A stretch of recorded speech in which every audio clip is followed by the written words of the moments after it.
Hello, big friends. This is Kat. Welcome back to my channel.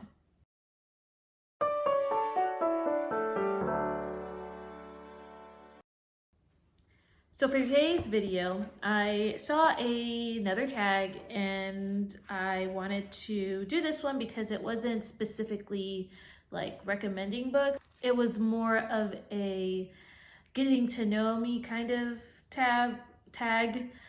So I saw this on Amanda's channel, and I will link her channel below.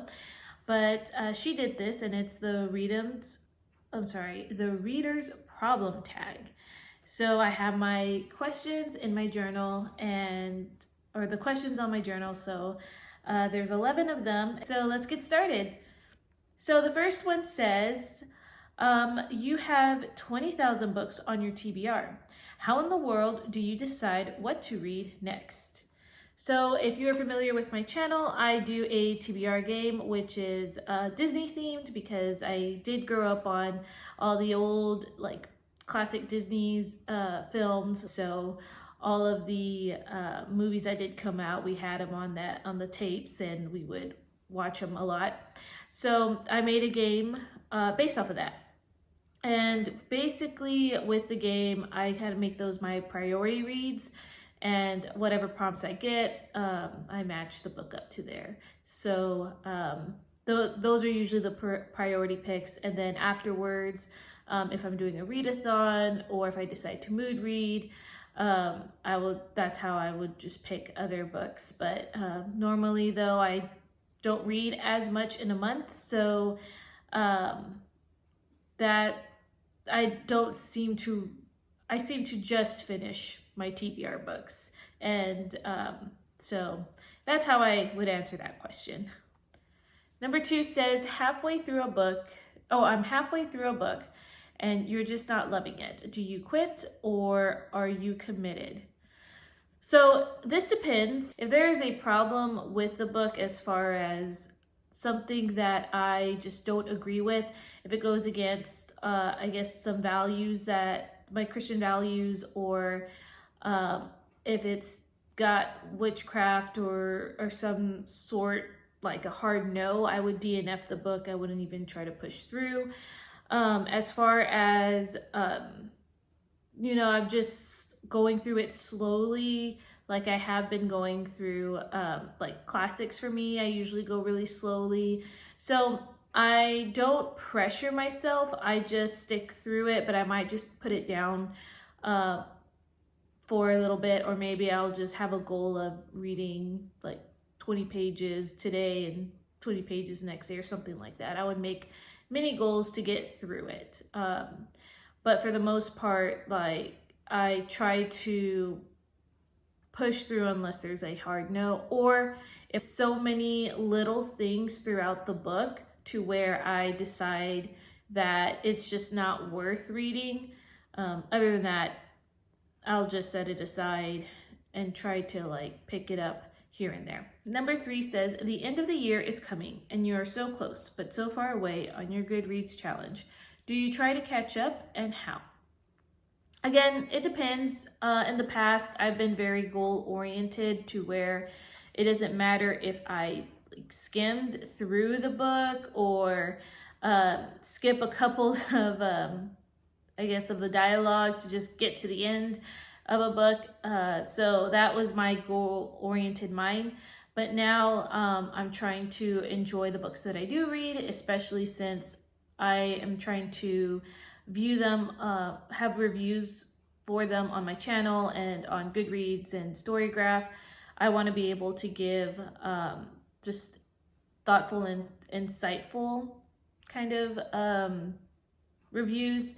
And I think that's the art of just reading a book, is just to enjoy it. And so I try not to be so goal oriented. A lot of times that doesn't work, and sometimes I'll catch myself doing like just finishing a book just to finish a book. And usually by the time I have it there, I have that feeling of rushness or stressfulness. And then I take a step back because I have to remind myself that I don't want to do that. So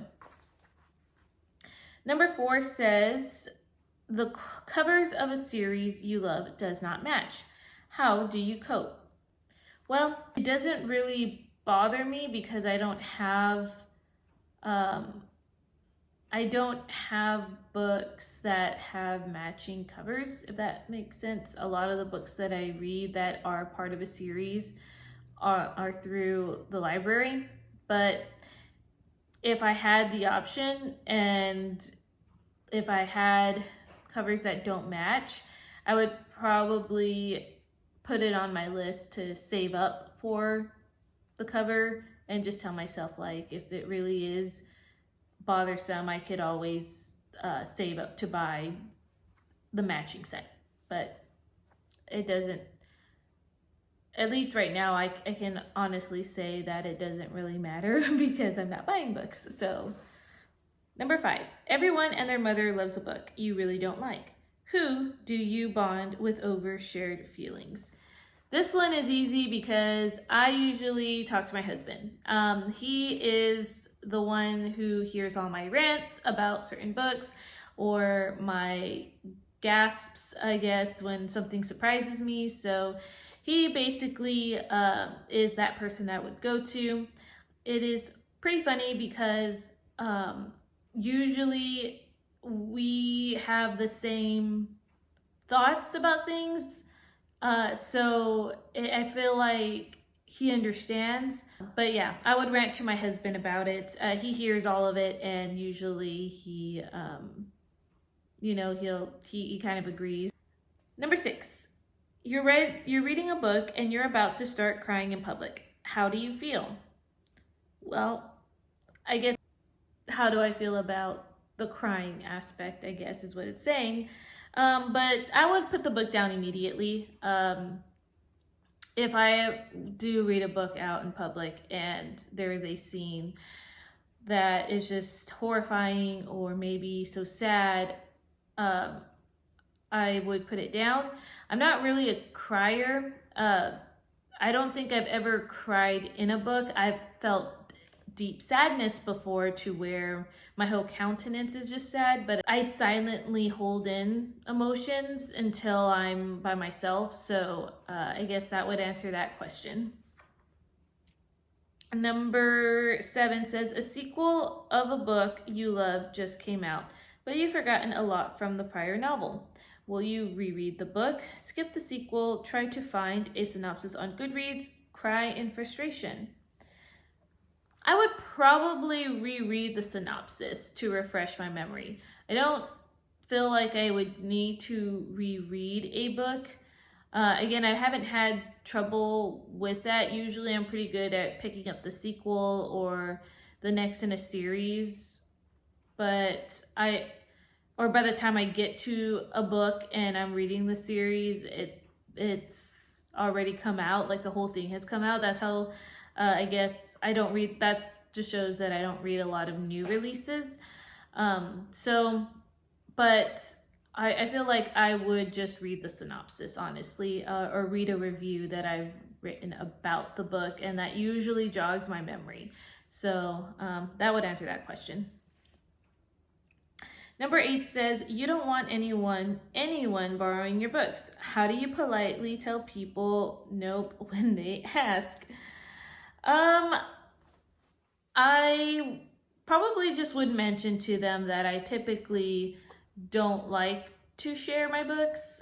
If it's a sibling, I'm very upfront and I tell them I want the book back if they did borrow it, or to take really, really good care of it, or maybe they could read it whenever they come over. That's just because in the past I've let people borrow things and I really had to have that uncomfortable time to ask for things back. So I figured the more upfront, the better. I mean, I would say it in a polite way. Number 9 says, you've picked up and put down 5 books in the last month. How do you get over your reading slump? Okay, so this actually happened in March, and I basically would pick up a different type of genre from, the previous books. If I picked up a romance and figured, I don't really want to read romance, then I would switch to maybe a fantasy or a nonfiction. Usually nonfictions help get me out of a reading slump, which is weird, but I think it's because a lot of my book reading has been fiction, and I don't normally think to get out of a reading slump to pick up a nonfiction. And especially if it's a nonfiction that I find, or a nonfiction that I predict would be like a 4 or 5 star, and usually it is. So I would say try a different genre, or maybe just go nonfiction, because that does kind of cleanse the palate. Number 10 says, there are so many new books coming out that you're dying to read. How many do you actually buy? And I will probably just buy one, honestly. I am not currently buying books right now, just because we are saving up for different things. We're pretty close to paying off our cars, so that's the focus a little more. I guess we're really determined to get these other things done. So I would probably just buy one or two, or whatever I can find at the thrift store. And like I put it on my wish list, so for like a birthday party, or if someone wanted to gift me something, I would refer to that.